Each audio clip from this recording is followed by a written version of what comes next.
of the country, in Bauchi. 3 policemen, football club chair, and manager shot dead in Anambra. ESN, that's in the east, kills 2 soldiers in Enugu. Katsina and Daura Emirates suspend Salah festivities. 6 persons kidnapped in Abuja. And same old story. That's what the photograph there on the front page is telling us. It says villagers scoop black engine oil after a tanker crashed at Manderegi community along Abuja Lokoja Highway. And FEC approves 309.9 billion naira road contract for Dangote. FEC approves 309.9 billion naira road contract for Dangote. Is it a contract for Dangote or by Dangote? To be executed by Dangote, I believe. All right. Right at the foot of the front page there, audit report, NPA, that's Sports Authority, NHIS, and BPE, 56 others to return 300 billion naira. NHIS is health insurance scheme. Couple jailed 3 years for confining niece to fridge.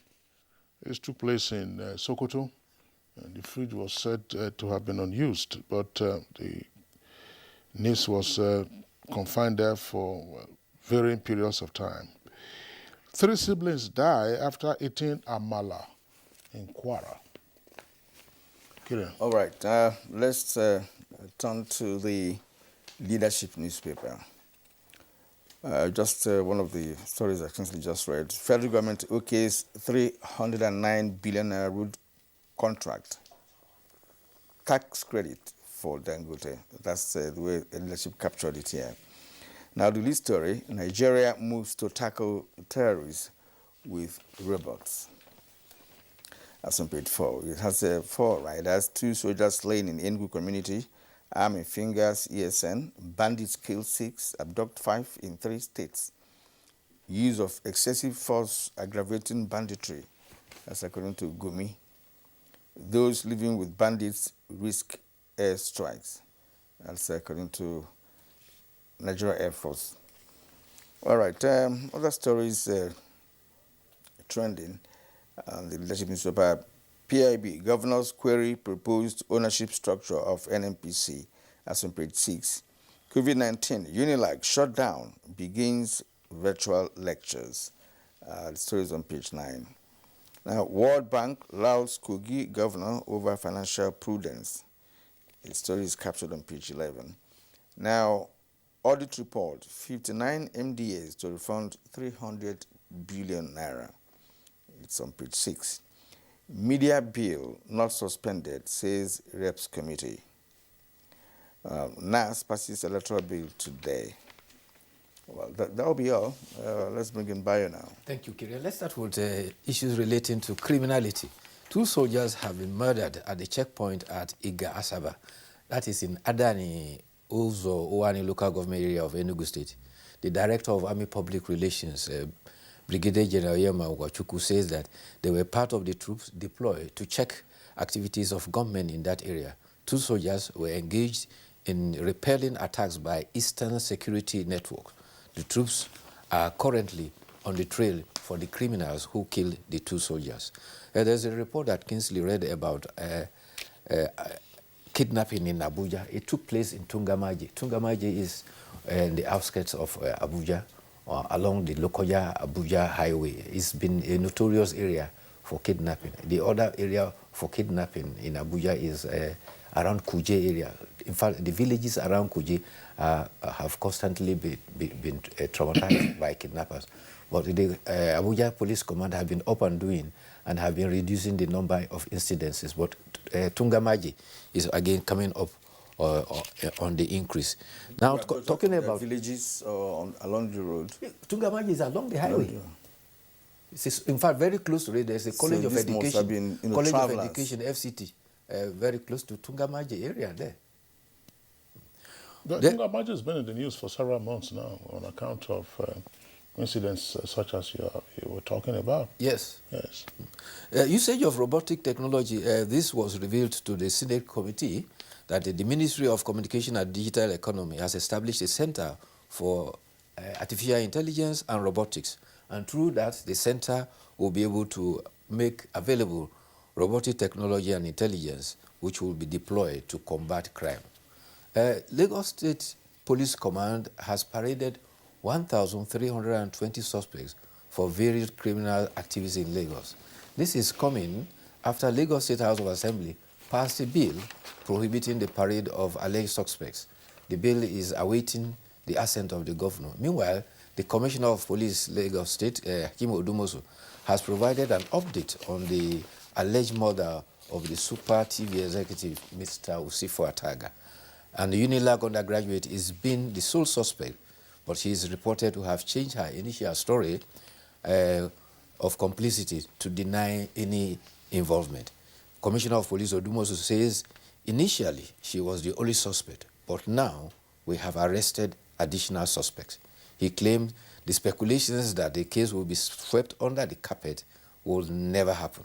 Already, conspiracy has been established in the case and we are following it. The other story of concern relates to University of Lagos. The University of Lagos has shut hostels indefinitely as a measure to check the possible spread of COVID-19 epidemic.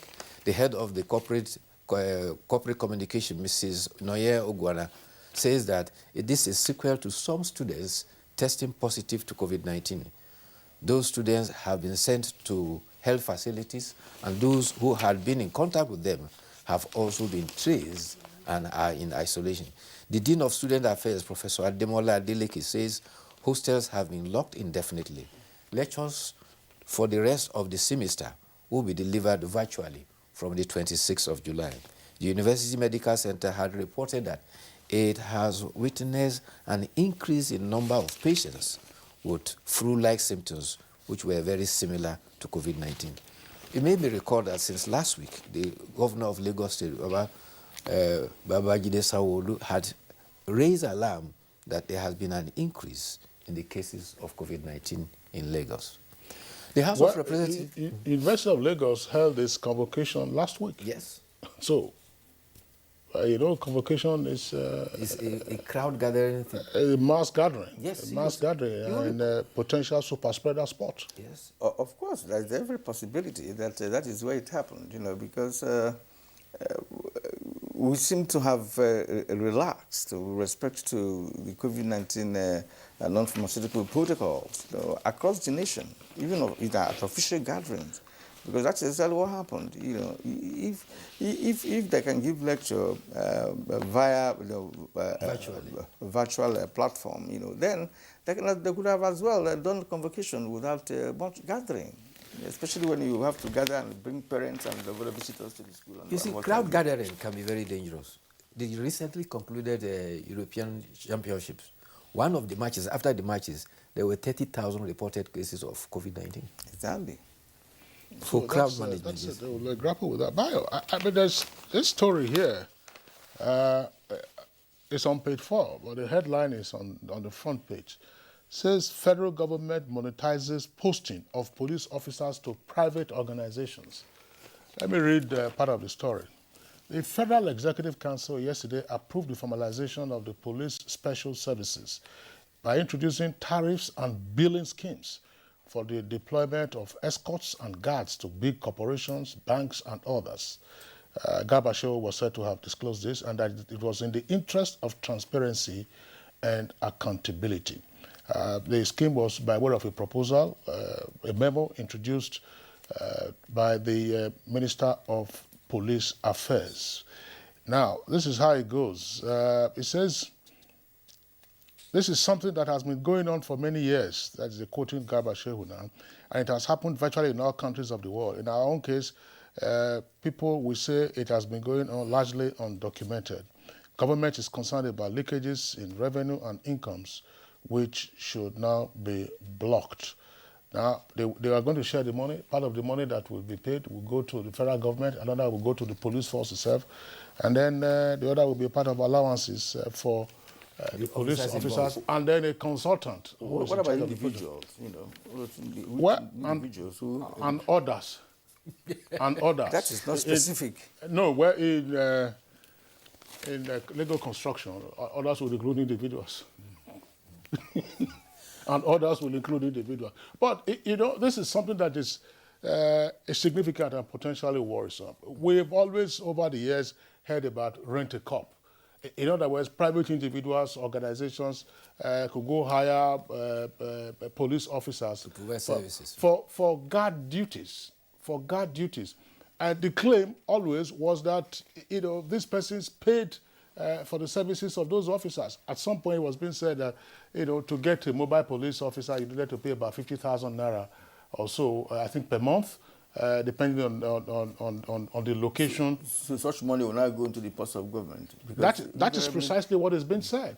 That's what is said. There will be a new tariff and scheme to say, you know, this is if you want to hire a cop, this is what you will do. Pay, and the distributive pool has now been broken down, how it will be distributed. But I think that there are concerns that should be further addressed. What about government officials, for instance? Members of National Assembly, they all have security, ministers. I will tell you, I mean, you can be sure that there were supplementary allocations, if you like, for such services in the past. But now they're saying formalize it. If you recall, over the years, it had always been an empty call, you know, by the heads of the police force to say, look, we are withdrawing police officers attached to individuals and so on and so forth. Say, look, with no more police for private guard duties. Nobody obeyed those things. Or if at all they obeyed, within a short while, they always came back. You know, 24 hours later, it will be reversed. Absolutely. Now, probably we'll see an end to that. But my concern is,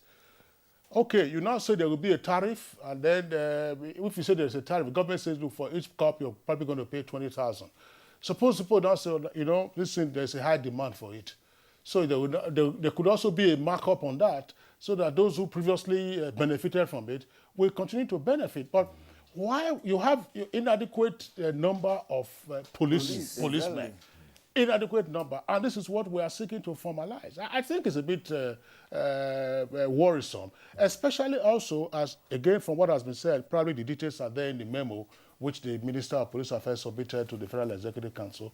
What percentage of personnel can and should be deployed at any point in time for these special services?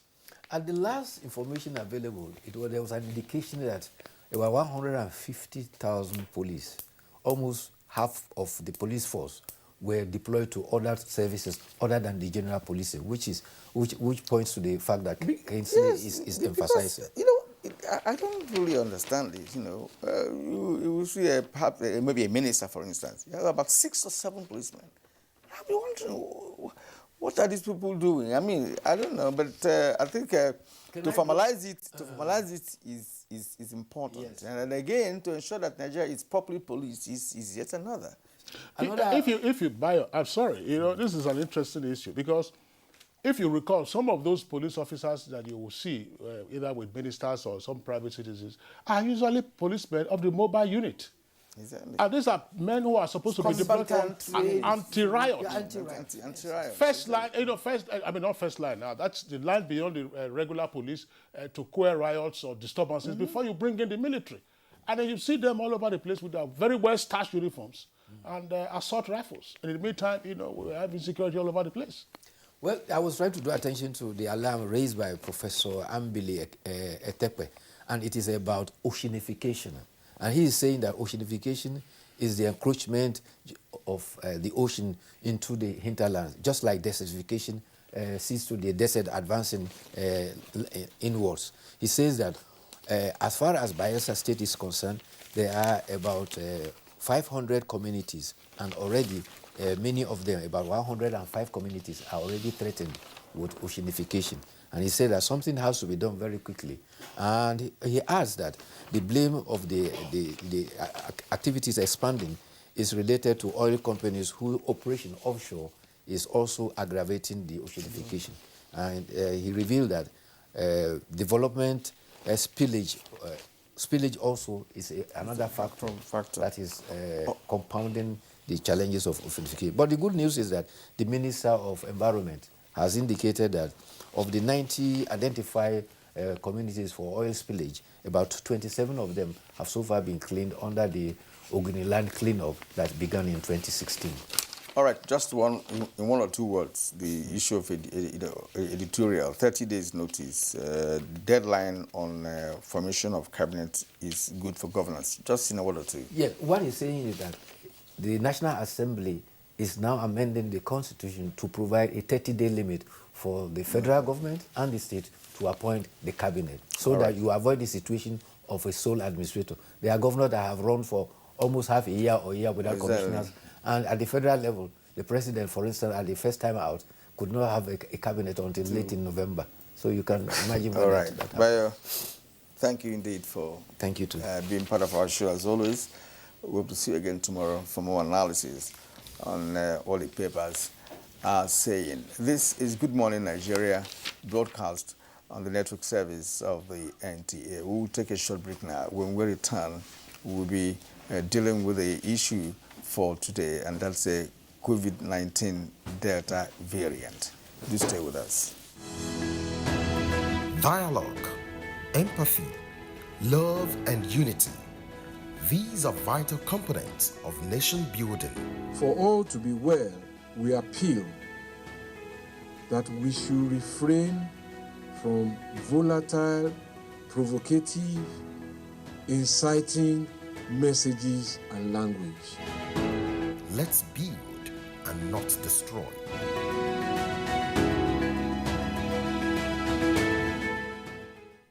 Dear compatriots, our country can be as great as we want. Let us all commit ourselves to its greatness. We must be willing to set aside our differences, unite and stay as one. In our expansive landmass, human and material resources, and plurality lies our strength. Let our challenges lead us to rediscover our common ground, and together, let's find solutions. This will take some time, so it requires patience, tolerance, and forgiveness from every one of us. Let all hands come on deck to protect and transform our country. Let us unite and see each other not as adversaries, but as brothers and sisters. Together, we can build a better Nigeria for ourselves and for the next generations. This message is brought to you by the National Orientation Agency, NOA, with support from Nigerian Television Authority, NTA.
Nigerian youths are about the greatest asset the country has at the moment. It is therefore not surprising that the administration of President Muhammadu Buhari is strategically responding to the yearnings of the youth through multiple projects and programs. Youth entrepreneurship support years by Bank of Industry, the Youth Investment Fund by the CBN, and several other conditional cash transfer programs. Recruitment of 774,000 social workers, majority of whom are youths, and so many other projects that are beneficial to youths directly or indirectly. If the administration can do all this, definitely with a degree of patience and time, it can achieve more. Nigerian youths must come together to say no to terrorism, no to vandalism, and no to all disruptive tendencies. Hashtag Youth for Greater Nigeria, pacifying the youths, unifying the nation. You're still watching Good Morning Nigeria on the network service of the Nigerian Television Authority. And of course, we are live from our Abuja headquarters studios. It's a pretty wet morning here in the nation's capital. Now, before we commence our conversation, of course, which is on the COVID-19 Delta variant, which is now said to be prevalent in at least 100 countries, let's join our correspondent, Joseph Otsen.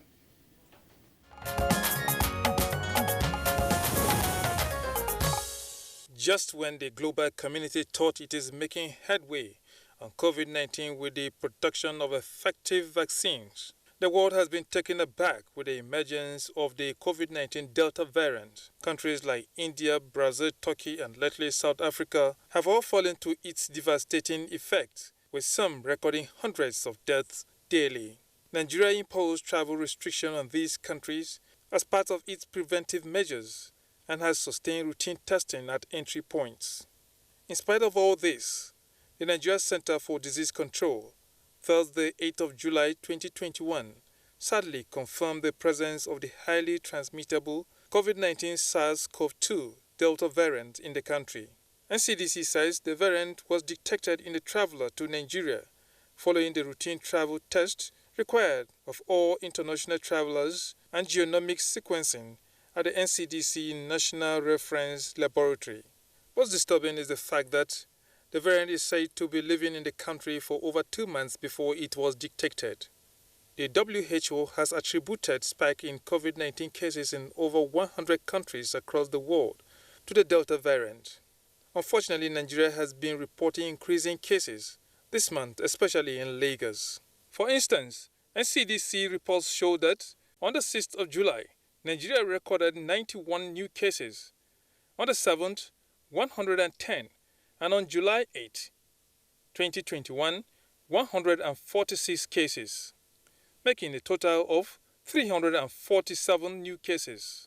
Out of this number, Lagos topped the chart with 264 confirmed new cases. Meanwhile, as of same time last month, Nigeria was consecutively celebrating no case of COVID-19. But with the confirmation of a case of Delta variant in Nigeria, how much risk does this pose to the citizens? And what is required to lock up the dreaded variant in a bottle? What measures are the relevant authorities taking to mitigate possible spread? Health experts on Good Morning Nigeria will tell us the way out.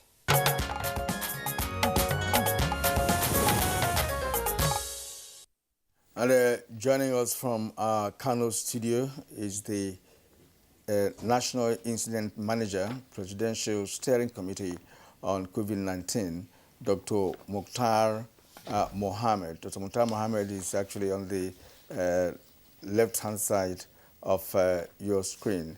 Dr. Mukhtar, you're welcome to Good Morning Nigeria, and we would like to commiserate with you on the death of your elder brother. And we're happy you were able to make it this morning to be with us on Good Morning Nigeria. You're welcome. Thank you, Kingsley. Good morning.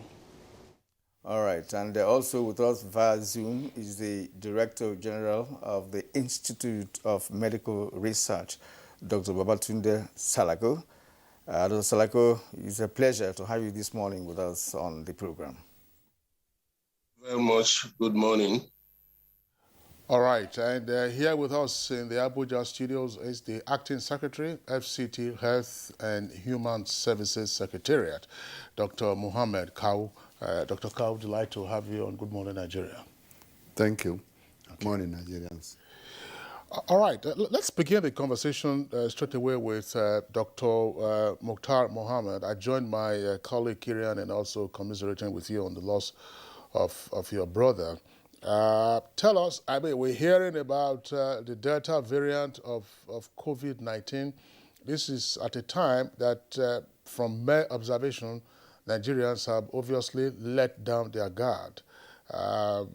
Probably we also understand now that it's in the country, and if so, what is the extent of infection and what do we know about hospitalization rate at the moment?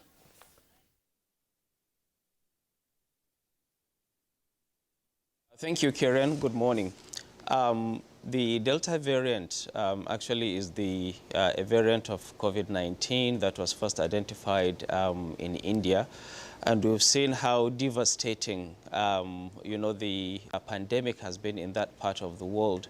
And largely it is attributed to this particular variant, which has more transmission rate, it is more transmissible, and also is more virulent and takes more people into hospitals and even into deaths.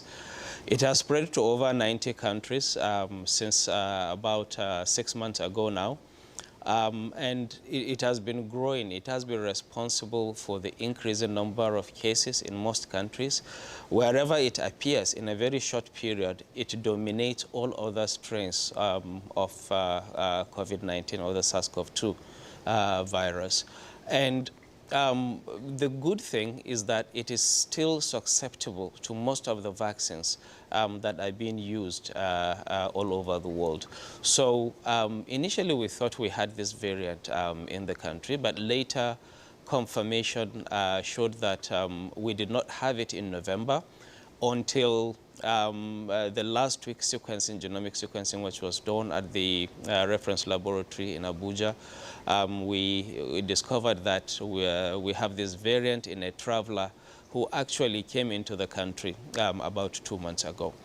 So that means that the virus has probably been in circulation for about that period. And it is now beginning to show as we see the rising number of cases. We believe that this is perhaps maybe the beginning of a third wave.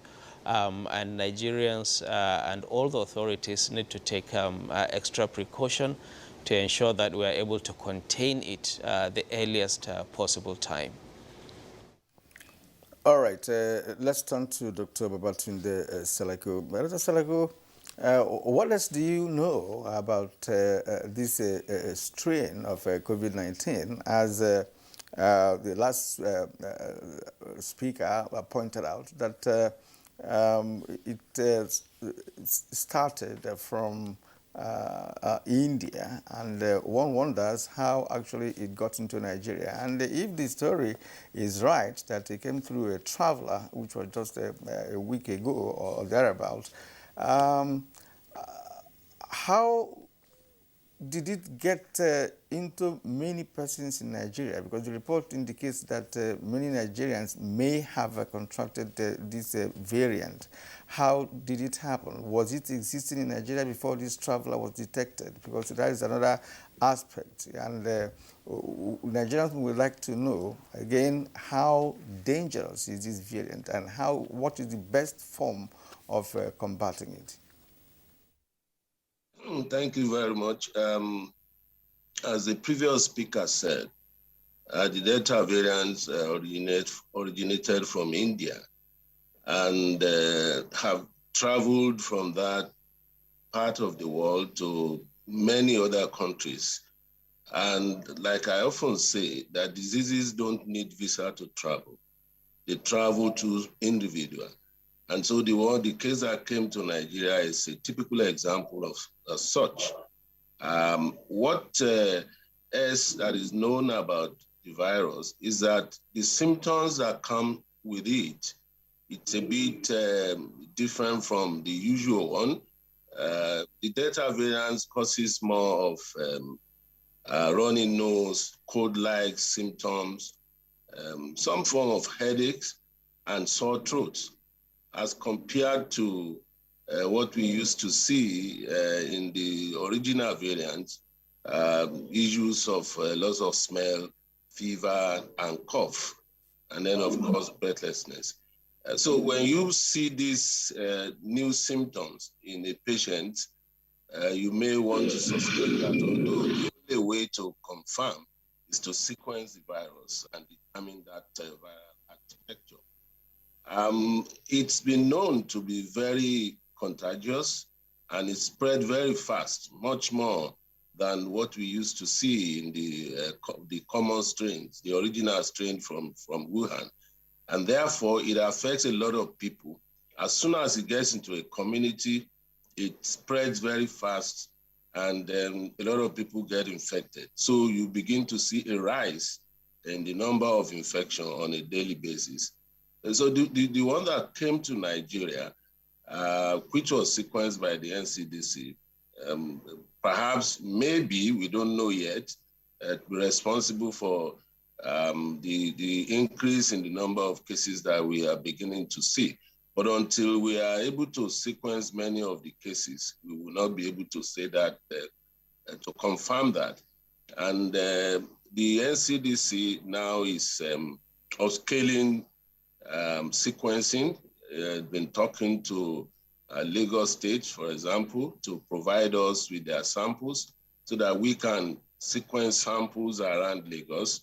And in the next few days, we'll be coming up with sequencing of about another 100 samples of recent cases. And we will be able to see if indeed we are having a lot of Delta variants among the recent infections that we are beginning to see in Lagos. Okay, thank you very much, Professor Salako. We will return to you in the course of the conversation. Now, back to our Abuja studios, Dr. Mohammed Kawu, who is the Acting Secretary of Health and Human Services in the FCT. Dr. Kawu, tell us, what do we know at this time about the manifestation of Delta variant, or indeed any pre-existing form of COVID-19 in the FCT at this time? Yeah, thank you so much. Good morning, viewers. As you've heard from earlier speakers, in the FCT, for the past 1 or 2 weeks, we started noticing the positivity rate increasing from almost 0 to about 0.34%. And you recall the Lagos State government has announced it has increased from 1.1 to 6.6. So it means something is happening. And so we became very worried. Thankfully, we have left all our commands and centers fully opened. As we speak, we have 4 patients on admission already. We have 2 in Gwagwalada and 2 in Disdedo. Sadly, last 1 week, we lost 2 patients. One died at National Hospital. The other one died at Disdedo. So, as Prof said, the symptoms this time around are more of upper respiratory tract infections like flu and sore throat, although sore throat is common to almost all the variants. It's not to panic, but I think to get ready as a people and do whatever we need to do. We've noticed in African continent that a lot of countries are going through this the 3rd wave. And so we are prepared, particularly oxygen supply, availability of beds, and medical personnel. So we are getting ready. We pray and hope we won't get into the 3rd wave. But I think most importantly, we need to understand that we're in a very, very, very difficult situation, very dangerous position, seeing what happened in India and other places. So the most important or the best thing to do is to ensure that we protect and prevent the having full-blown 3rd wave using the normal preventive measures that we've been used to. In terms of prevention, there is no difference between the Delta variant or the other variants. The only difference is that this one spreads faster, more vicious, and probably deadlier. But in terms of prevention of getting infection, is those ones. And the other important thing is, all over the world, it is noticed that vaccination prevents people from coming down with the ailment. So I think federal government is really working hard to ensure that we have more vaccines. And we encourage people to, as a matter of urgency, come forward and take these vaccines, because we have noticed very, very serious vaccine hesitancy in the first phase of the vaccination.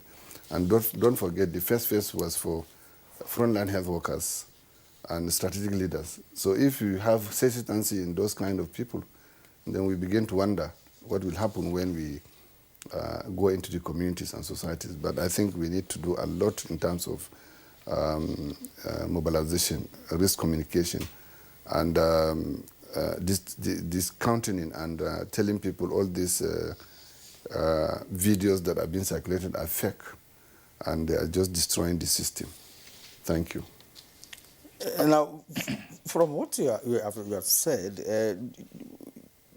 did you notice any form of COVID-19 Delta variant in some patients in Abuja so far?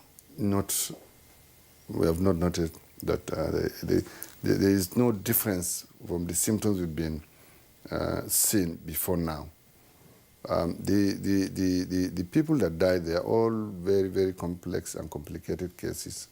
The other one has had end-stage renal failure, and then also have had the COVID-19. So he must have died more of the renal failure. Yes, the same thing with the other gentleman from National Hospital. It's the same very complex and complicated comorbidities. So we're not worried that the deaths were actually because of Delta variant. But we are worried because we know from what has happened all over the world that the Delta variant is more vicious. So we are concerned and we are getting ready, should in case, God forbid, we get into that. You've seen how India went around concerning oxygen and all those things. So that's what is happening. Yeah, not just India, Indonesia as well. Yeah. But in recent times, Indonesia has been battling with oxygen supply. Let's return to Kano with Dr. Mukhtar Mohammed. Dr. Mukhtar Mohammed, I mean, how does the Presidential Steering Committee react to what we have seen in recent weeks or even in recent months, that Nigerians have practically abandoned just the simple preventive measures, no social distancing, no hand washing, and even the alarm raised by the Lagos State Governor to say that incoming travelers were given fake addresses and therefore they were untraceable. And it appears also that perhaps the officials who are manning the various locations at the airports probably are not doing what is right. Otherwise, they might have been able to intercept one or two of the carriers of this Delta variant. So how is the Presidential Committee taking a look at this? I mean, through you now as the National Incident Manager.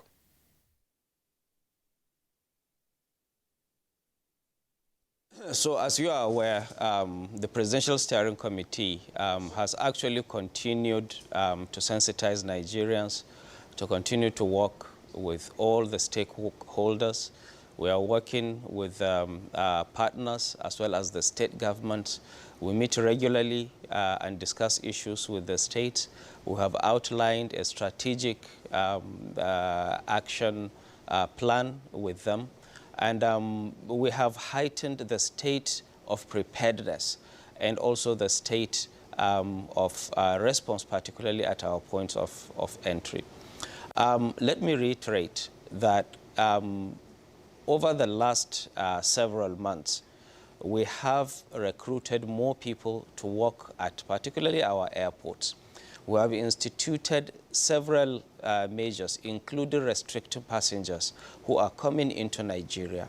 We have restricted passengers of certain countries from coming into the country, and unless there is a very strong reason to do that. Our officers have been more vigilant. We have intensified the surveillance at these airports. However, just as you know, with every system, it can have its own weaknesses. But what we know is that in both Lagos and Abuja, which are the major entry points of passengers into Nigeria, we have tightened this surveillance system. Anyone who is coming from these restricted countries must first present a negative COVID-19 result. And if the person presents a fake result or presents any other test other than a PCR test, that person is penalized. And if you're coming from these restricted countries, upon arrival at the airport, information will be given to you, and even pre-departure, you would have read it when you are registering, to come into the country, that you will be taken into mandatory quarantine. We have successfully quarantined over 1,500 passengers since these restrictions started, who are coming from these different countries. Majority of them, of course, in Lagos. FCT is also doing an excellent job trying to identify these people and also trying to enforce this restriction.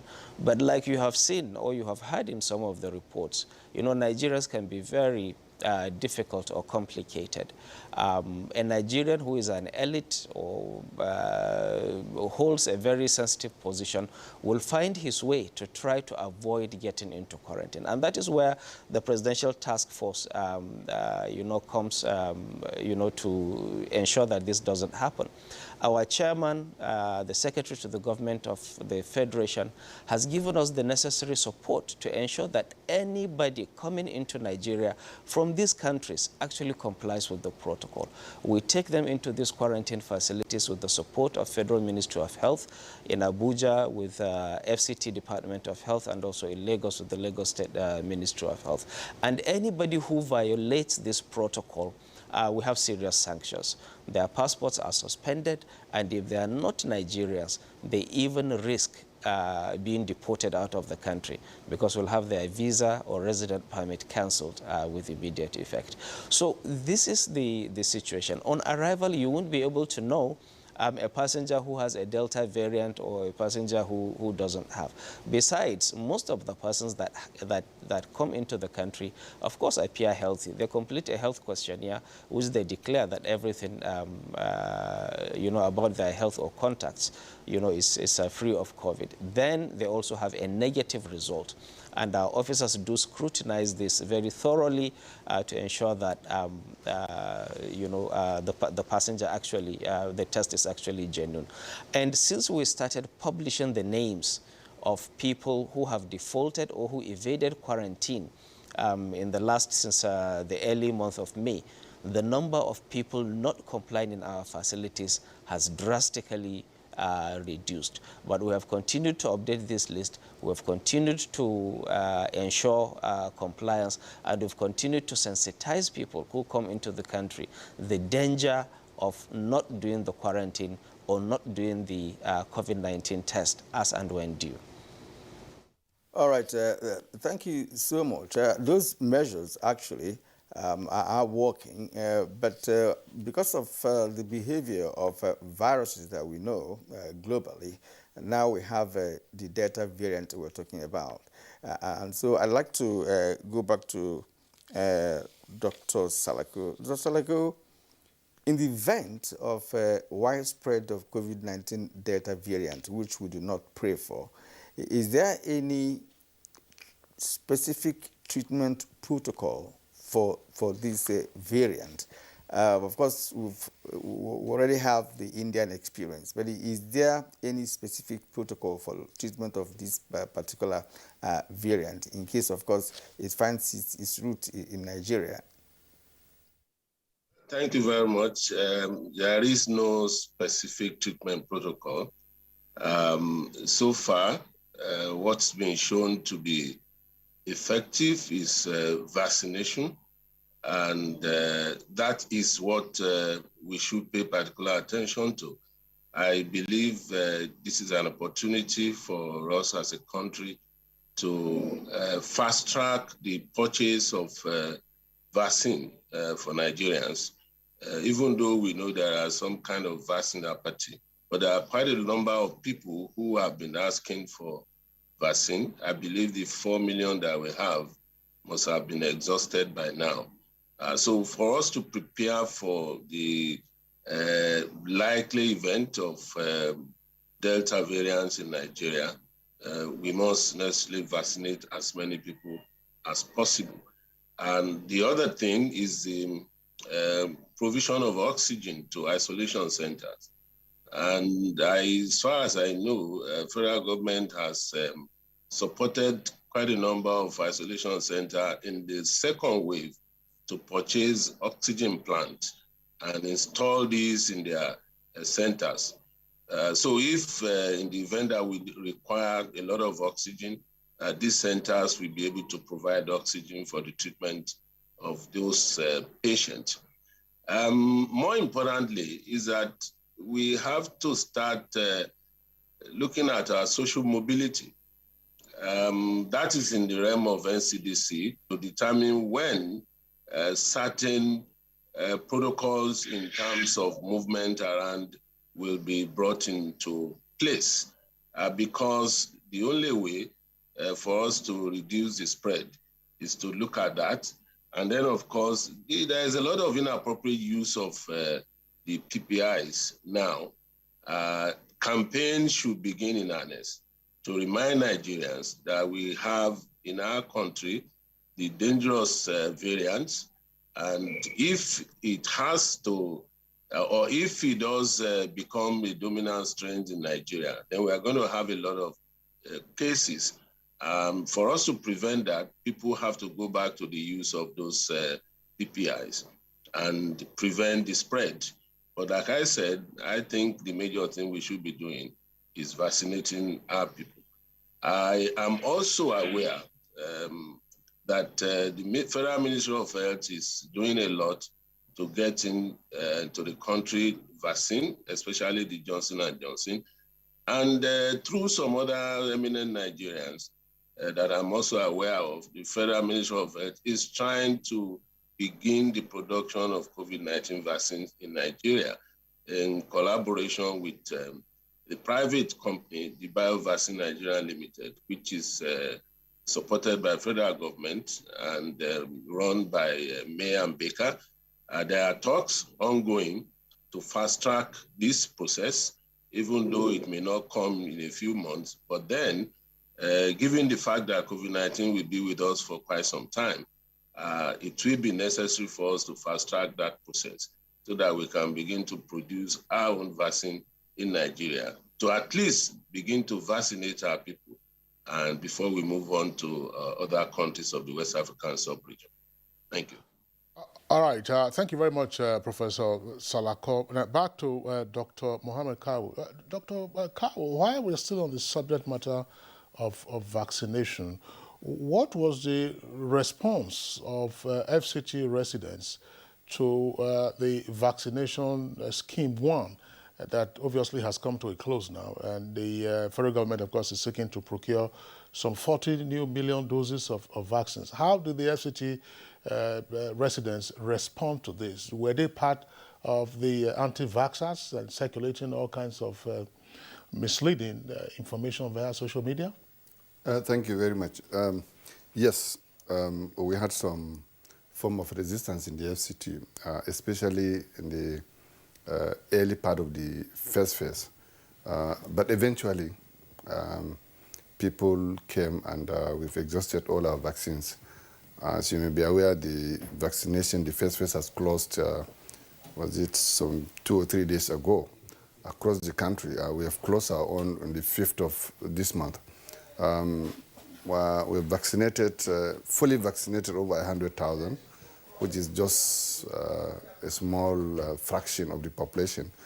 The most important thing is that we have vaccinated large number of our frontline health workers who are very, very key and very, very important because as you may know that should in case we have the wave, they are the ones that are going to come around and manage the cases. So more than 90% of our healthcare workers have been vaccinated fully. And also a lot of strategic leaders and some elites have been vaccinated. But certainly we have resistance in the communities. And we have to do a lot when we get the vaccine eventually. As Doctor has said, vaccination is the most important thing when it comes to this. We must ensure that we get to the herd immunity status And that's why you see some Western countries are trying to open up because they are vaccinating a lot of their population. But I think we vaccinated less than 2% or so, and that is very abysmal. So there have been resistance of vaccination in FCT and across the whole country. I'm wondering, Dr. Muhtar Mohammed, tell us, what was the effect, if any, of the vaccination in the first phase? Because I'm sure you must also have encountered some of those stories circulated on the social media about the negative effects of vaccination. Oh, some persons said, oh, either persons were going to die or they had died, X, Y, Z. What negative effect did we record in the 2 million plus Nigerians who were vaccinated in the first scheme? And so that you can also take on this, the aspect of the stories making the rounds on the social media, is that in 2 years, anybody who was vaccinated is going to have an issue with antibody activities in the system. They may eventually damage people's organs. That's also part of what people are circulating.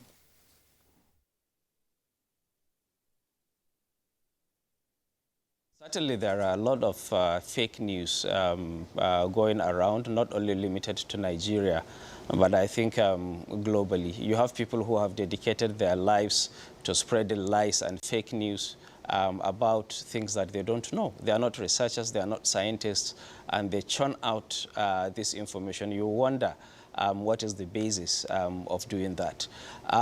For us in Nigeria here, yes, certainly, there are groups of people who have somewhat believe in those claims, and they tried to propagate it.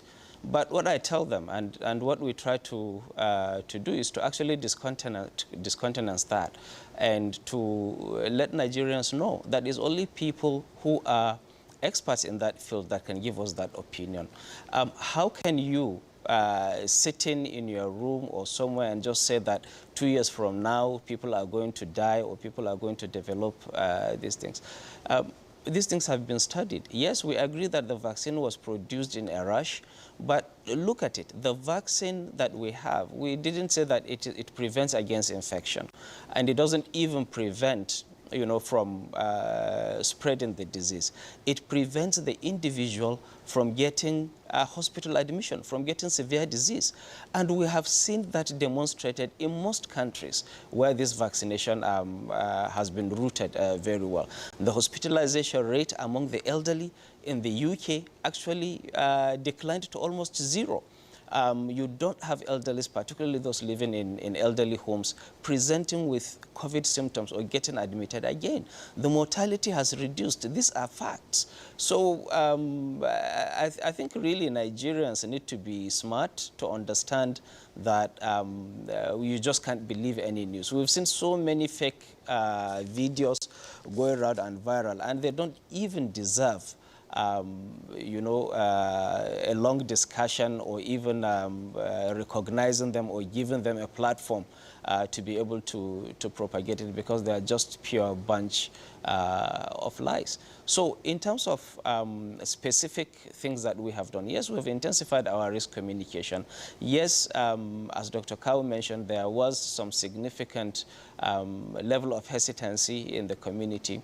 What we did was we engaged with religious leaders, with traditional leaders, and also through various platforms, to encourage Nigerians and to provide the information there that these vaccines are safe and they are effective, based on what we have seen in other countries and based on the utilization we have recorded so far.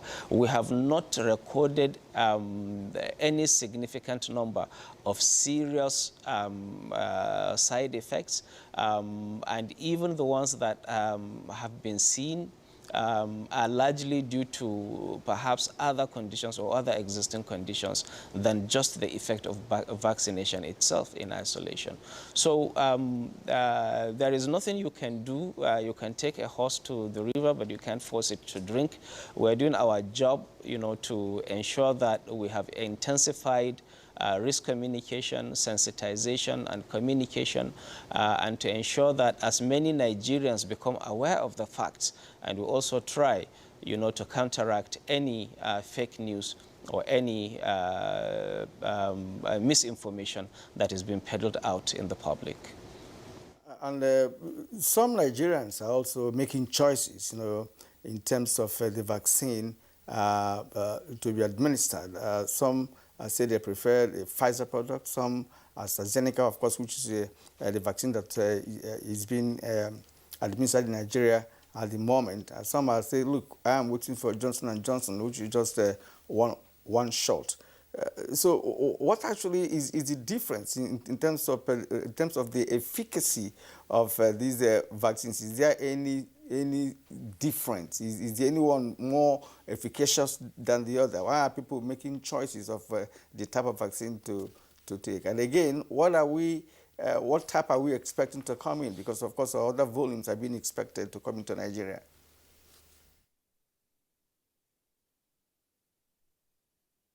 The efficacy of vaccines is something that is scientifically established. You look at the people who have been vaccinated and find out the proportion of them that came down with the disease, and you compare them with those who did not come down with the disease. As you vaccinate more people, you gather more data. At the beginning, we had this difference based on the manufacturer's information that some vaccines had more efficacy than others. But now with mass vaccination going on, I tell you that most of the vaccines have kind of equalized. They all have efficacy of more than 92%, which is really good. Some, the efficacy has increased to 98%. Even the Oxford AstraZeneca that, earlier on was said to have an efficacy of 68% with the first dose, now has an efficacy of about 90 or 92%. So certainly there are slight differences, but I tell you, when you don't have enough, the option that is available is the best option to take, because this is a race against time. If we have all the options available in the country, then people can be picky or choosy about which vaccines they want. But when we don't have, when these vaccines are not available, the wisest thing that anyone can do is to take the vaccines that are available. Certainly, people have preferences. Some people say they don't want to be injected twice. They want Johnson & Johnson. But during the time of wait, you don't know when that is going to be available. Anything can happen. You can get infected, and you can be so unlucky to be among the few, who can be hospitalized or gets the severe form of infection. Regarding your second question, yes, we are communicating through the NPHCDA and the Federal Ministry of Health with COVAX facility, and with also other mechanisms where we're expecting some amounts of vaccine to arrive the country, perhaps towards the end of this month. That is what we've been promised. But we know that this global vaccine politics or vaccine nationalism has hampered the distribution, and has actually not been fair to developing countries, because we do not have the power, the resources, to be able to compete adequately and to get these vaccines. So federal government is intensifying effort. Certainly, we are going to get some doses of Johnson & Johnson. We've been promised that also we are going to get some few million doses of even the Pfizer vaccine. And the NPHCDA is actually strategically planning on how, the guidelines that we'll provide to take in all the options of the vaccines that become available in the country. All right, thank you very much, Dr. Mukhtar Mohammed. Professor Babatunde Salako, what can we learn from the Indian experience? India is said to host the largest manufacturing enterprise of vaccines in the world. And yet, we saw how once the devastation of COVID-19 swept through the country, persons started disposing of their gods, small gods and idols, because they said those small gods and idols couldn't save them. So what happened? You know, in India, you produce vaccines, but at some point, you know, they even placed an embargo on vaccine exports, as well as export of other medicines. So what can we learn from them in this whole effort, you know, to contain the ravages of COVID-19, whether of Delta variant or other variants? Well, I believe that what happened in India was that there was that misconception that COVID-19 was not severe in their country any longer. And the fact that they were producing vaccines and they were giving their people vaccines. And so they seemed to let loose their guard, and a lot of social mobility occurred. Several festivities and social gathering started. And that was what provided opportunity for the mutation of the COVID-19 virus to develop the Delta variant. When infection continues within a particular community, it provides opportunity for the virus to continue to mutate. And in doing so, there may be some significant mutation, like the Delta mutations, that then led to the virus being more severe, more contagious, and spread faster than the original virus. That was what happened. Now, the fact that people are vaccinated does not prevent the individual from getting infected. What the vaccine does is to prevent you from getting severe disease or from dying from the disease.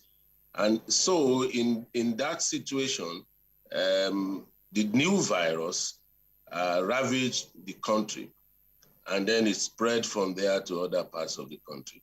I think the simple lesson here is for us to begin to look at our social mobility and monitor the spread of the Delta variants in Nigeria by doing a lot more sequencing that we have been doing.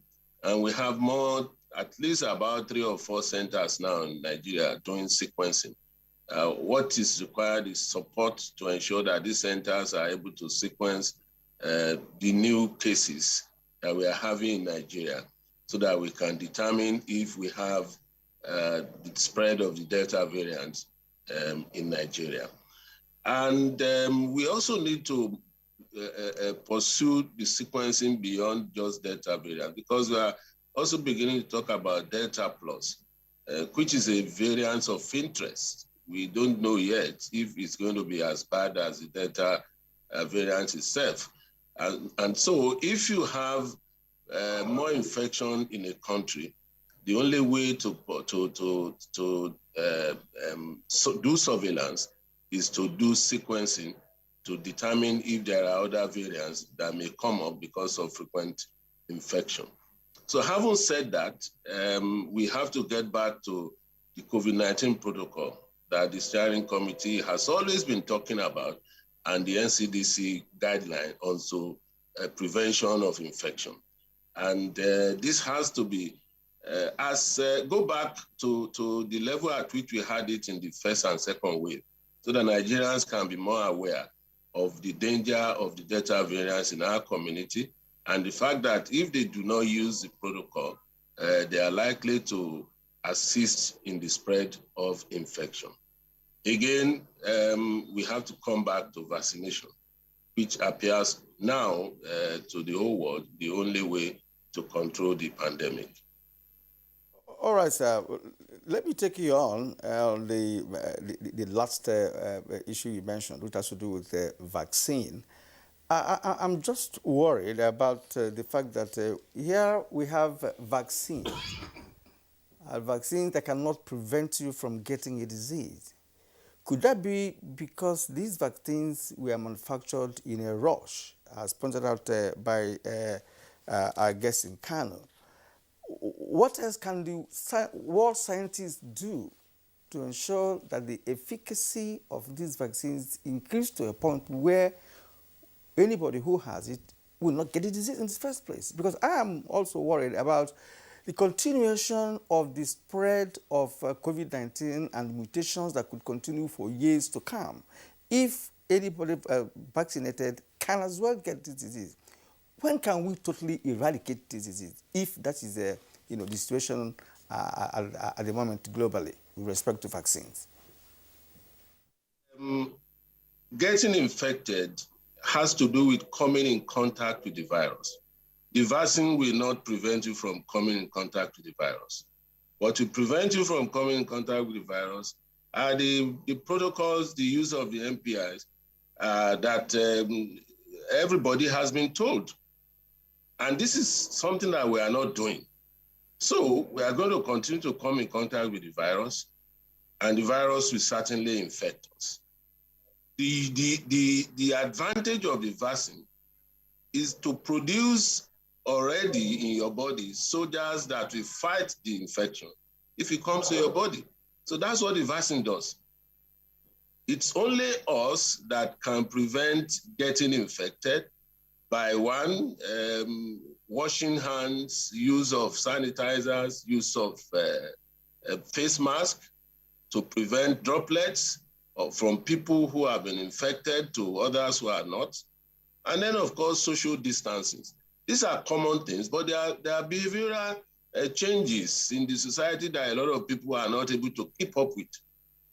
And we must just continue to do that campaign as much as possible to get large majority of Nigerians to imbibe that so that we can reduce contact and reduce the spread of infection. Now, having been vaccinated now puts you at an advantage so that if you, for any reason, get in contact with the virus, you are unlikely to die from the infection.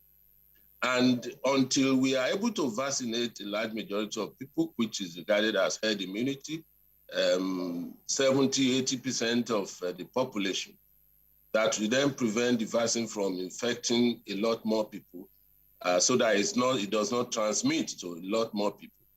But until we get to that point, we have to continue to use these MPIs, and people must necessarily fall in line to ensure that we do not spread infection among ourselves within the community.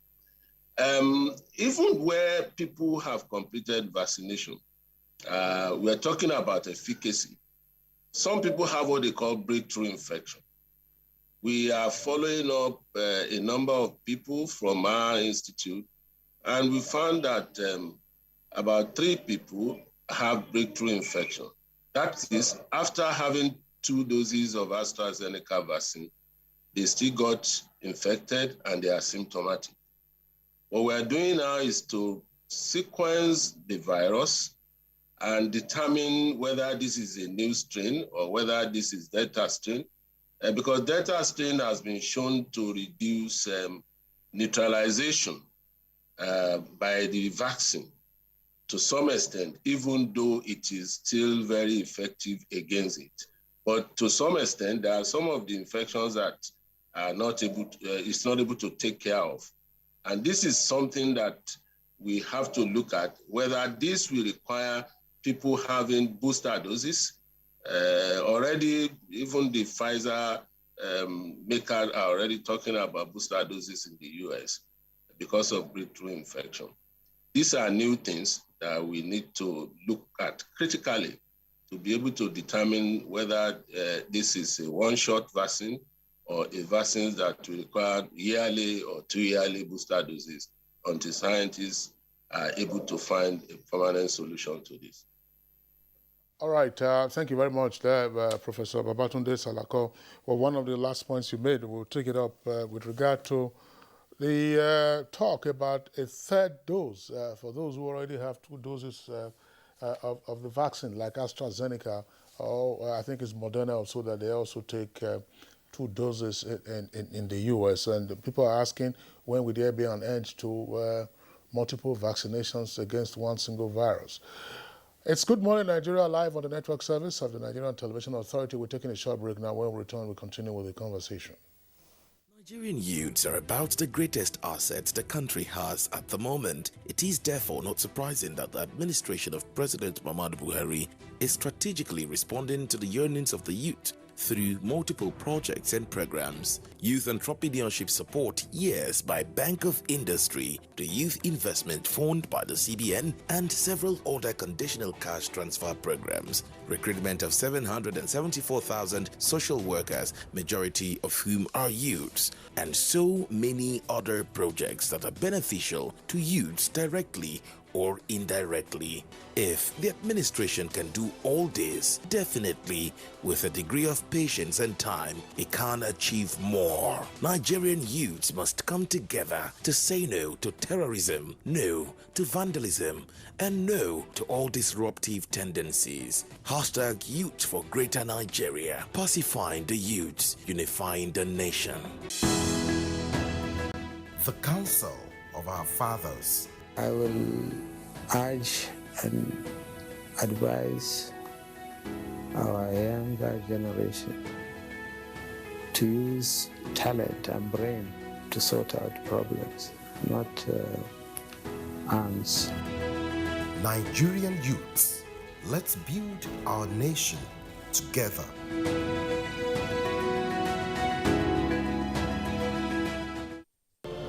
These days, people get their news and information from more media sources than ever before. Some of the news and information given are fake, unverified, doctored, and manufactured to create confusion, stir disaffection, and cause disunity. Before you believe or share any news, ask yourself, is this real? Is it from a credible source? Is it verified or verifiable? Fake news is dangerous. Whether you do it for fun or for political gains, real people can get hurt. Fake news, don't create it, don't spread it. This is a public service announcement from NTA. It's the dawn of a new era on NTA's flagship program, The Sports Parliament, revitalized with lots of varieties, including feedback responses from viewers. Sports Parliament, the weekly sports show that exposes all the intrigues in the Nigerian sports sector and projects an agenda on the way forward for Nigerian sports. On NTA every Thursday at 10:30 p.m., running for 1 whole hour, discussing sports. The parliamentarians are more committed than ever to enlighten the viewers as the Sports Parliament takes it to a whole new level on the floor of the House. Keep a date with the Sports Parliament as motions are moved every Thursday on the floor of the House. Mr. Speaker, with his gavel to harmonize sports resolutions. The House have it.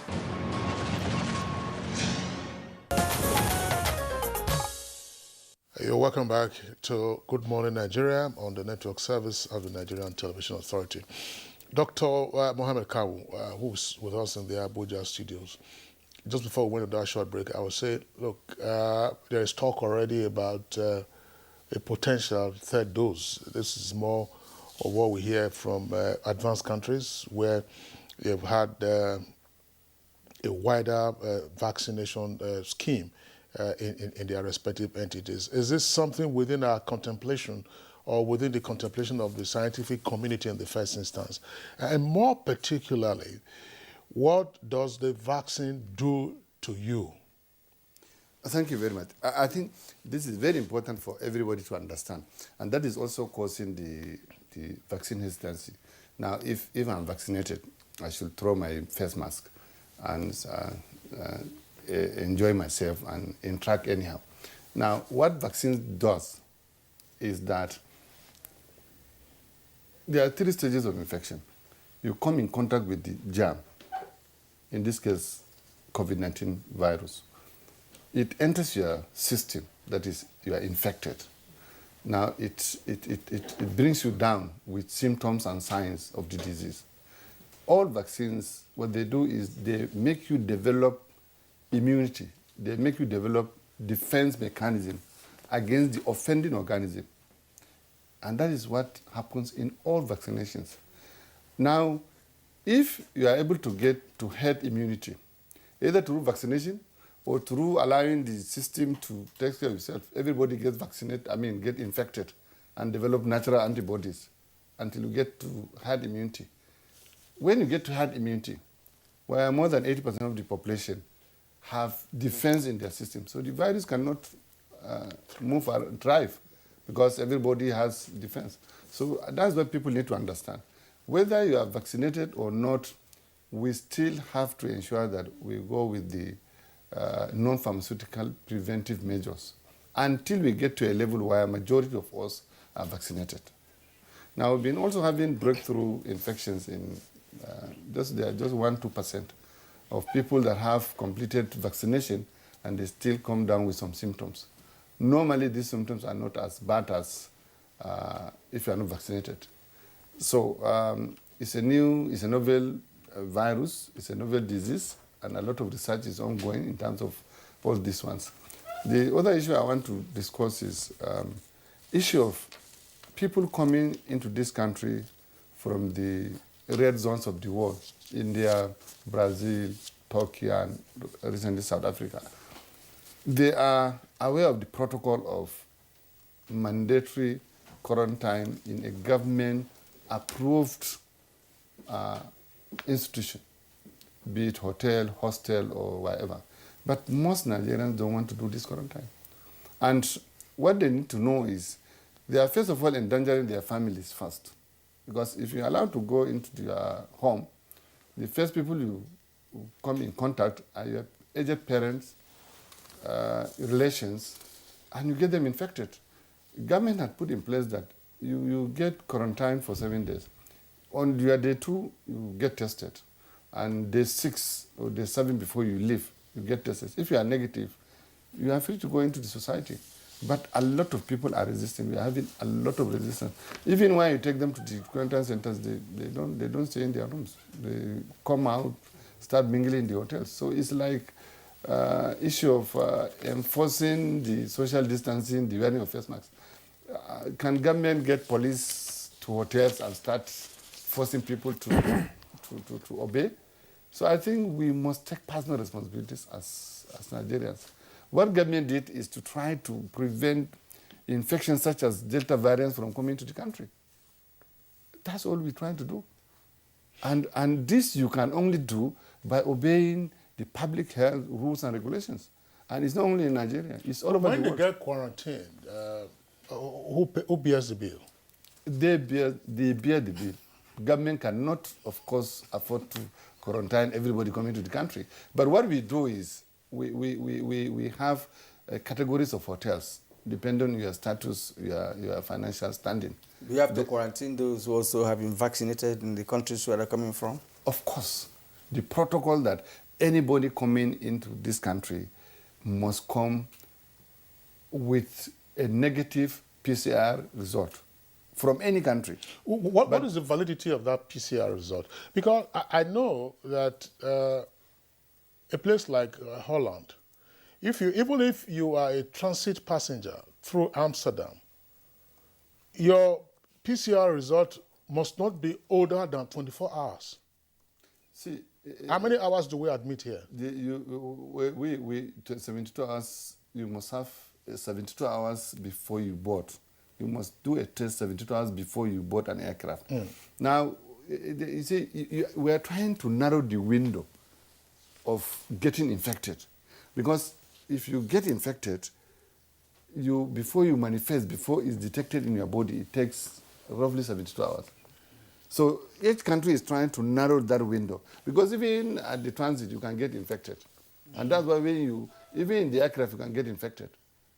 So if you got infected 3 days earlier, it's different from if you got infected just in the aircraft. Are you getting me? So we do day 2 and day 7, trying to ensure that you don't escape you identified as having infected. Okay, Dr. Carl, thanks. Kieran, I want to go to Dr. Mukhtar. Exactly. Yeah, I don't know what question you have, but Dr. Mine is still on vaccines and vaccination, Kieran. Dr. Mukhtar, Well, all three guests have underscored the importance of vaccination in the fight against this virus. Well, we have already exhausted the first 4 million or so, 3.98 million doses that we got free of charge. Are we still relying on donated vaccines to continue the next round of vaccination, or are we as a country now going to make purchases?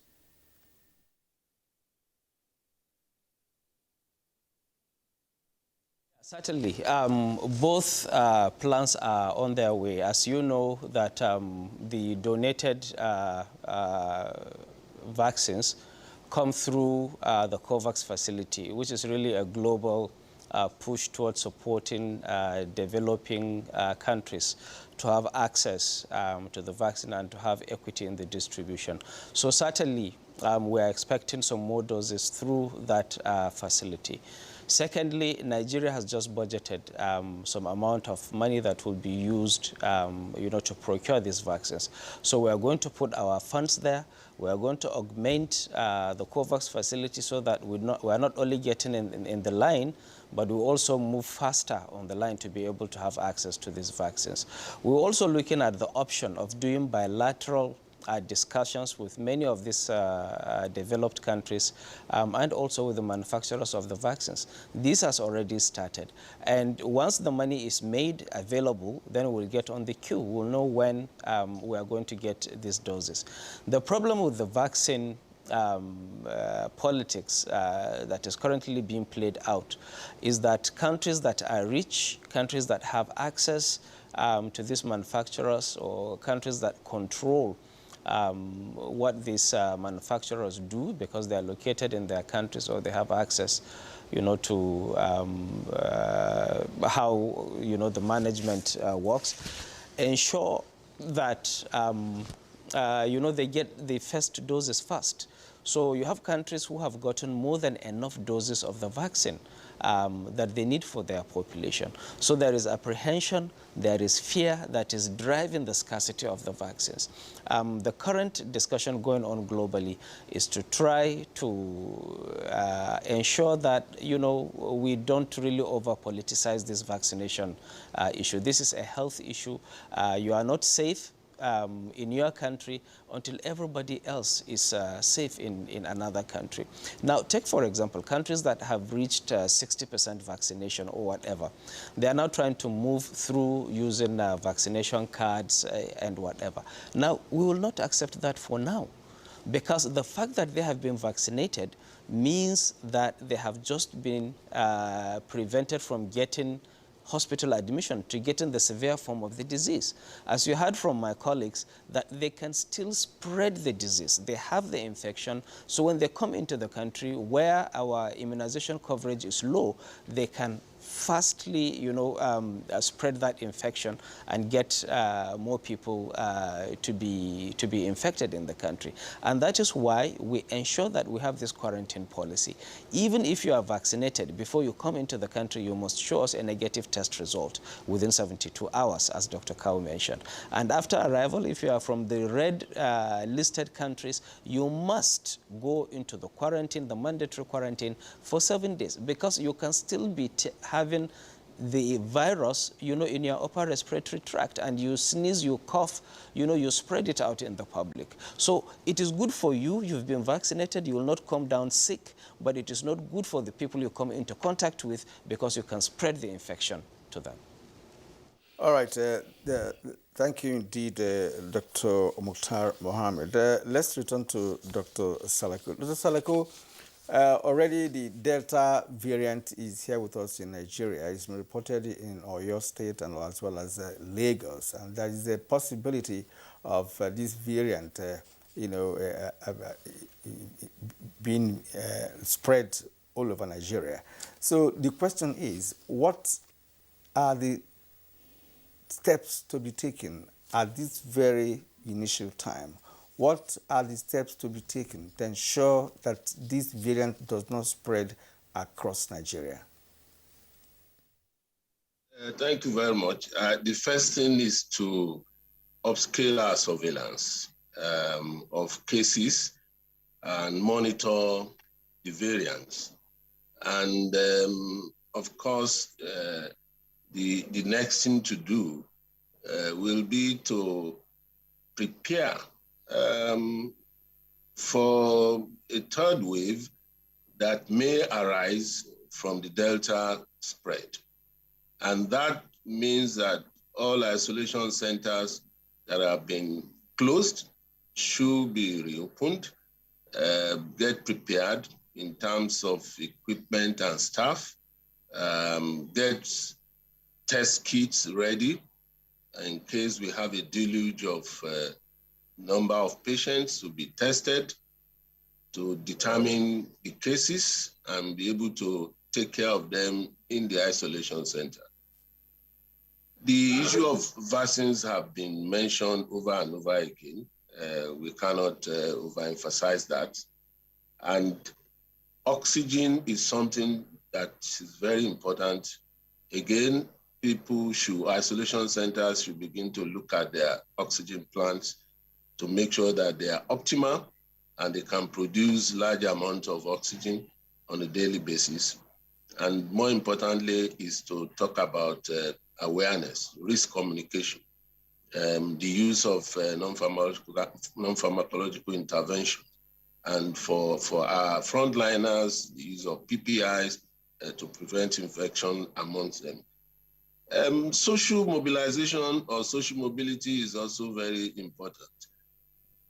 In as much as we don't want to do any lockdown without threat of severe infection from Delta variants, we must begin to look at that and monitor closely to be able to determine at the appropriate time when we may want to ask people to stay at home or when we may want to reduce the number of people that are going to be attending public functions.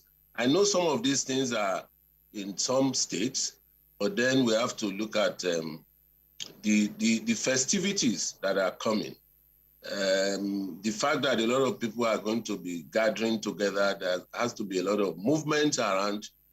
While we may not start crying without seeing what makes us to cry, we must also get ready to make sure that we don't allow some of these social movement around, especially during the festivity, to be the harbinger of the spread of Delta variants. Inappropriate use of non-pharmacological interventions, we have mentioned. We must continue to talk to people to make sure that this is real and remind them of the countries where this has happened, India and Brazil. We are not trying to scare people or make them feel that there is plenty of, danger ahead. But then we have to tell the truth, looking at the examples of those countries, that we don't want such things to happen in our country.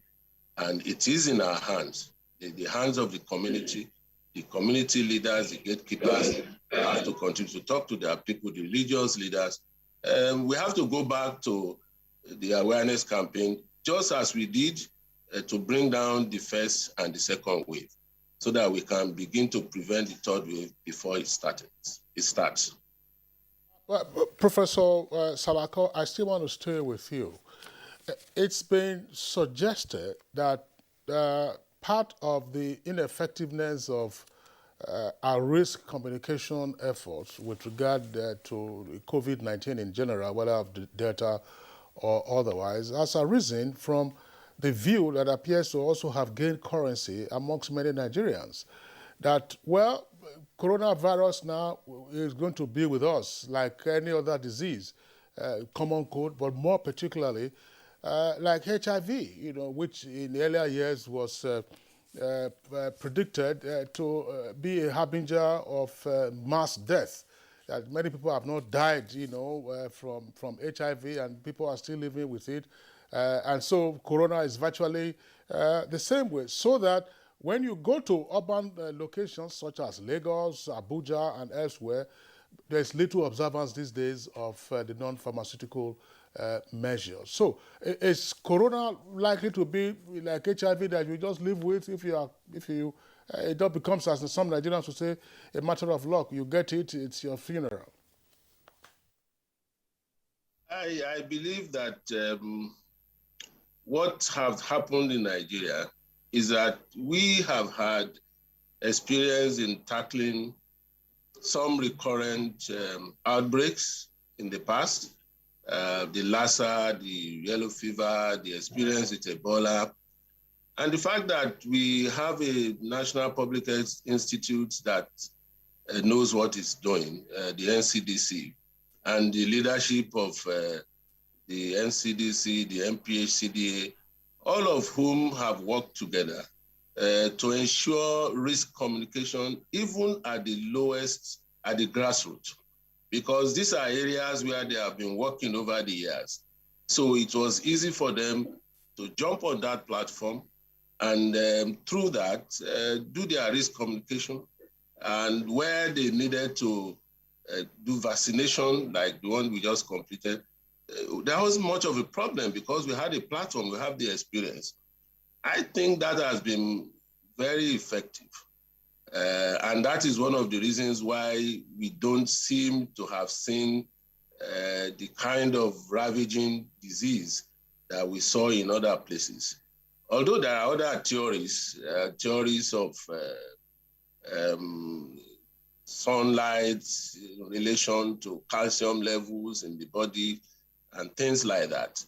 But then we cannot and we should not throw away the fact that we've gone through this road before in the area of Lassa, which we see every year, and we're able to use our experience in field epidemiology to stall the spread of the disease.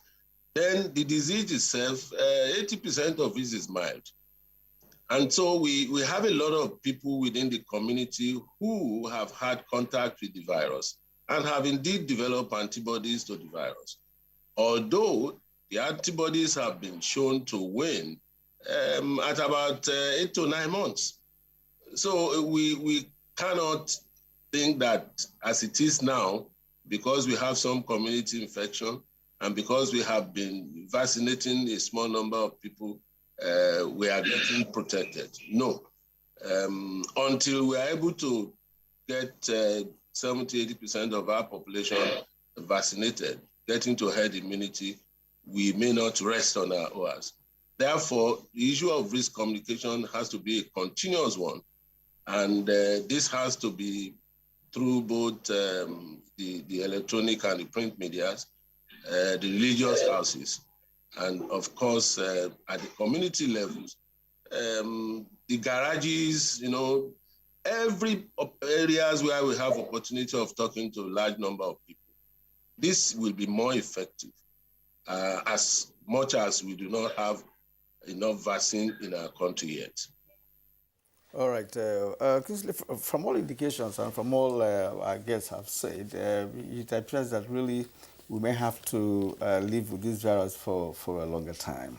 Yes, obviously, because the vaccines in question, yes, are good, and many people are not, of course, they're not interested in the vaccine, and the vaccine itself is not 100%, and because of a mutation of this virus, then there may be, we may have many years to go with this virus. We are not praying for that, but that's what the situation is becoming based on analysis of experts who have had on Good Morning Nigeria and other programs. And now, Dr. Kau, what is the level of preparedness of the FCT in case of outbreak of COVID-19 Delta variant in the city?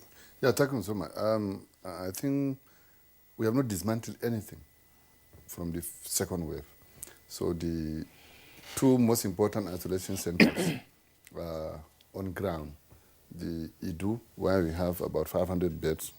In fact, we have piped oxygen to Idu Treatment Center. And we have established a high density area where you can manage severe cases. Dizedom, about 300 beds, is also in place. In fact, we have staff there. I told you we have 2 patients on admission. The Guagolada, University of Abuja Teaching Hospital Guagolada, they have migrated to their NCDC established infectious disease wing. So we have also revamped, rehabilitated our oxygen plant in Asoko Hospital. We have been given an oxygen plant in Maitama Hospital, and you are aware federal government has also given about 37 oxygen plants across the country, and they are all almost in place. So the health personnel have been trained. They have been sent back to the hospitals, working in the normal hospitals. However, if we need them anytime, we will call them. So we are really prepared. God forbid, should we have the third wave. Yes. Okay. All right, Dr. Kawut, thank you very much. Dr. Mukhtar Mohammed, I would like you to be very brief on this because we are now flying on borrowed time, as it were. Look, imitation is a very strong human behavior. Those who watched Euro 2020 saw various stadia crowded with tens of thousands of spectators, most, if not virtually all of them, without masks. In the US, they're having a wonderful summer. People are out there in a number of cases, no mask. In a few days' time, you're going to be having the kickoff of the Tokyo Olympics. On the 19th of this month, the UK is saying, look, all our lockdown measures or measures relating to the prevention of COVID-19 will be lifted. People are going to be asking themselves this question. I mean, if this is happening elsewhere around the world, how come we are still talking about being careful about either the Delta variant or even COVID-19 in our environment?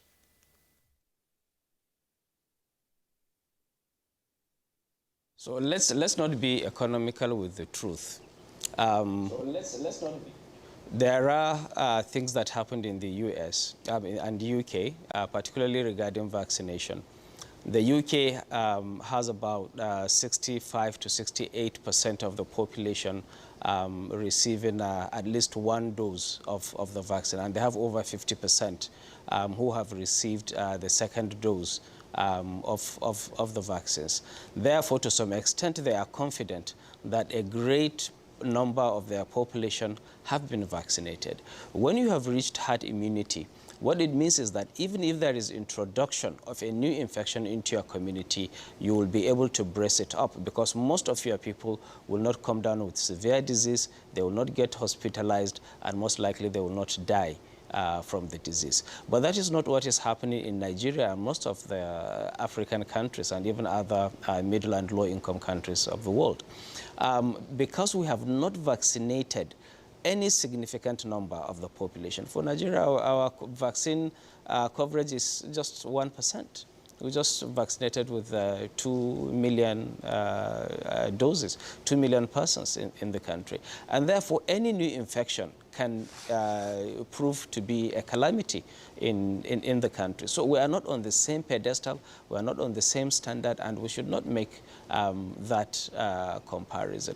Now, they are opening up, and that is really the reason. But for us, this is the time to be even more circumspect and to be even more careful. Because number one, we have noted that during the first and second waves of COVID-19, it actually coincided when there was a huge volume of international travelers coming into the country. It coincides with the holiday period when schools in UK and other countries have closed, so you have the students coming back into our country. You have people, who have traveled out either on vacation or whatever and are coming back into the country, and it coincided. You remember the second wave was around January, December, January. That's when we saw the wave to be gathering momentum. And now, this July, we know that schools are going to close in the UK too.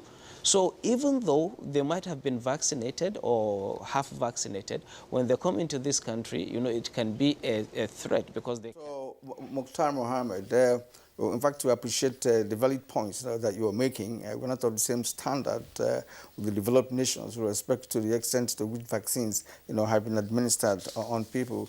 But at that point, we'd like to thank you for being part of our program this morning. And once again, we commiserate with you on the death of your elder brother. Thank you indeed for coming on the show this morning.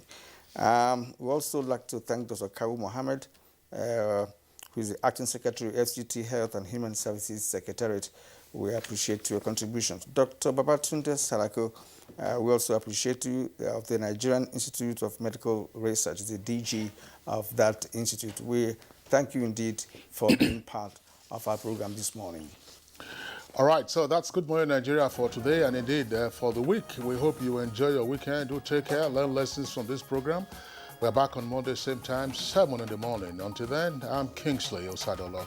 And I'm Kirian. You might learn to protect yourself. I'm sorry, Kirian. I was saying I'm sorry. Tomorrow is Friday. The program is back tomorrow, Friday. I think the rains have actually altered my perception of the day. See you again tomorrow then.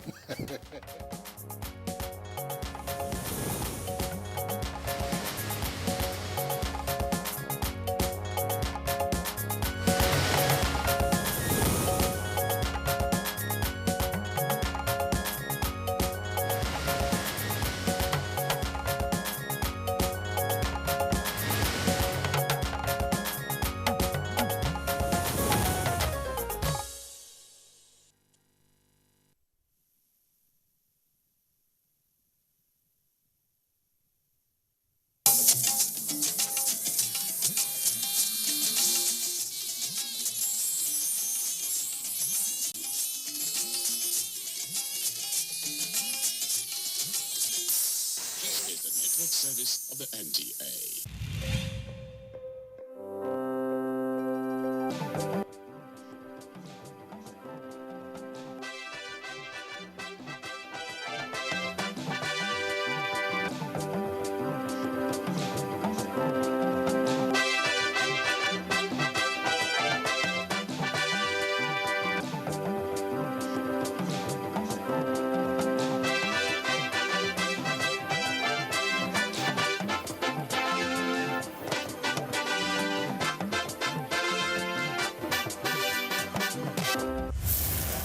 It's another time to talk sport on the service of the NTA, the Africa's largest television network.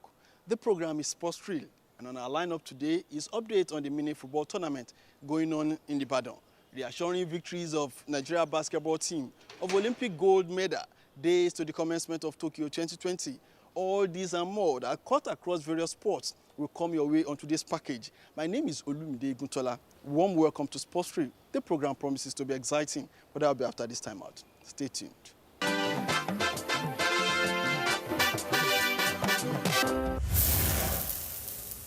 Let's begin with basketball. Nigeria's D Tigers' impressive runs in international friendly matches recently is an indication that Team Nigeria will do well at the Olympics. Basketball fans and analysts say the good times are here for Nigeria in the world of basketball. This is where Nigeria have responded all through the game. Can they do it again? Yes, they can with a Kogi on the baseline.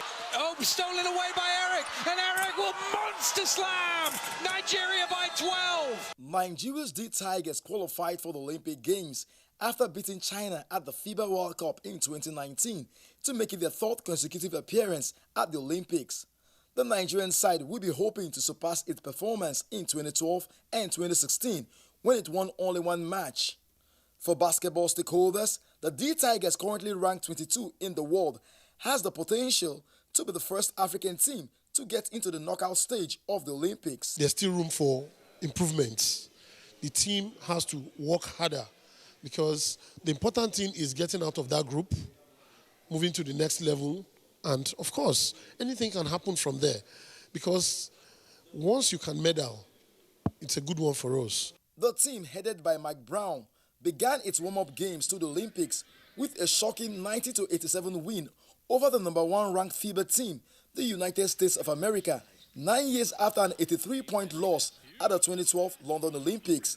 This followed with an impressive 94-71 win over Argentina in a second game and a loss to Australia, who is ranked third best basketball team in the world. It's good they lost now and not over there. Just like the first game, 2 wins popped up their psychology, this last loss too will also charge them up. So they know this is where our weakness, this is what we want to do. but nothing has been taken away. We beat USA. That does not mean that USA is no longer good. They're still world number one, far from everybody. That they lost a game to us doesn't change anything. The eyes of the world are going to be on them. The Americans are going back to a plan on them, and indeed the Argentines and even the Australians, nothing much, because honestly, what they have done, people now realize that Nigeria, that you have talents from Nigeria that are definitely who have been playing in the USA, playing in the NBA, and that they're the ones that are going to represent Nigeria. Nigeria's D Tigers will take on Australia in its first group match at the Tokyo 2020 Olympic Games.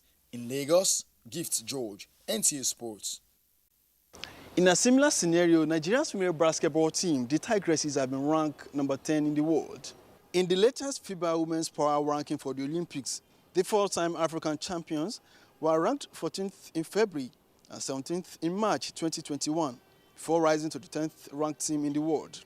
Stakeholders say this is a morale booster for the team ahead of the 2020 Olympics, where they will face Team USA, France, and host Japan.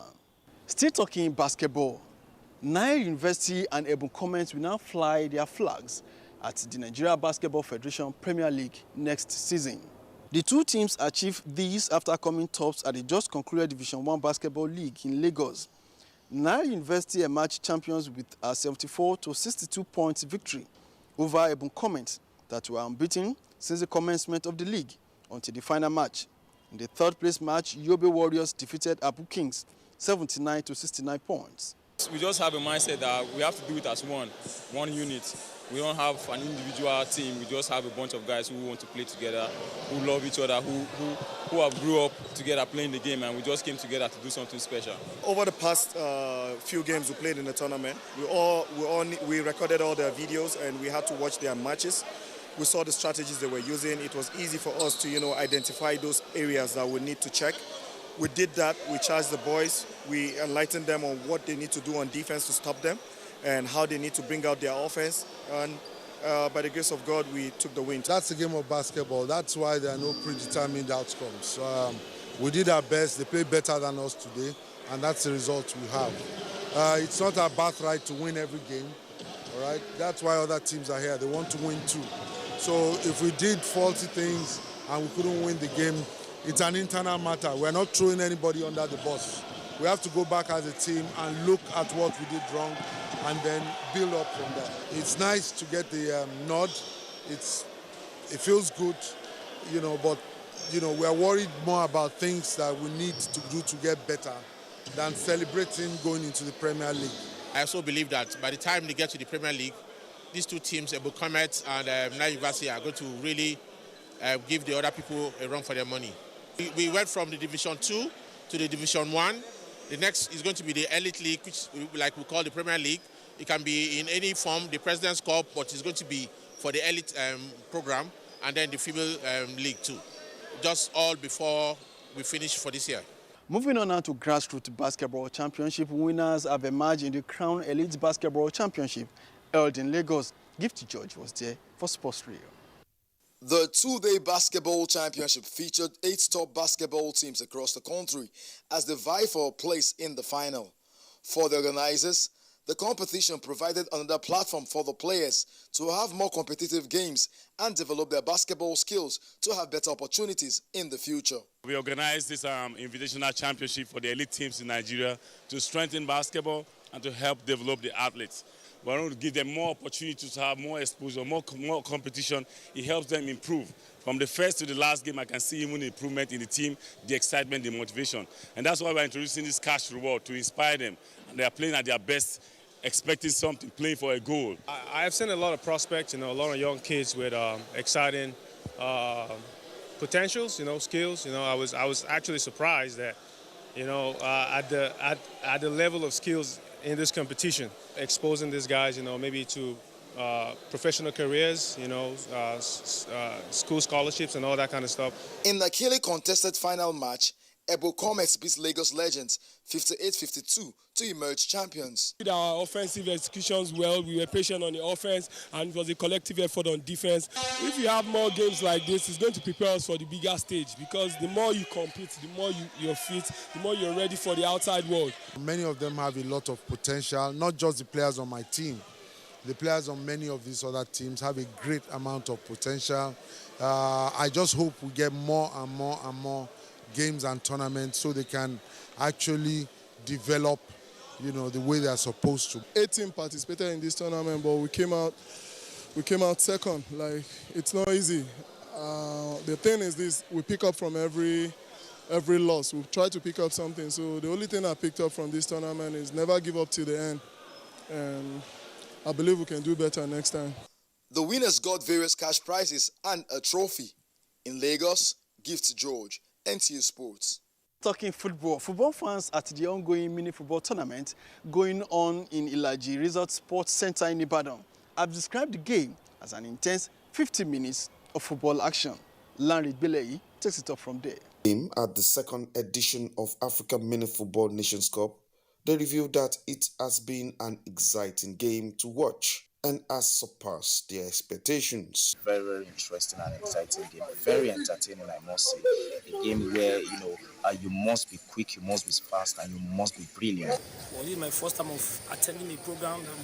I'm in the stadium. I went to the stadium to watch it. It's a good game.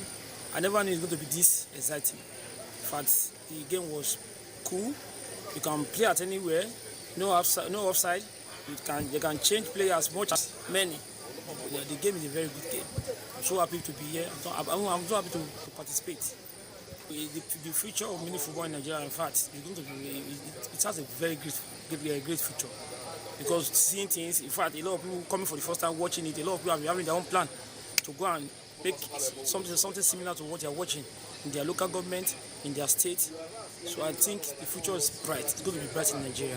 Another platform for the conventional soccer.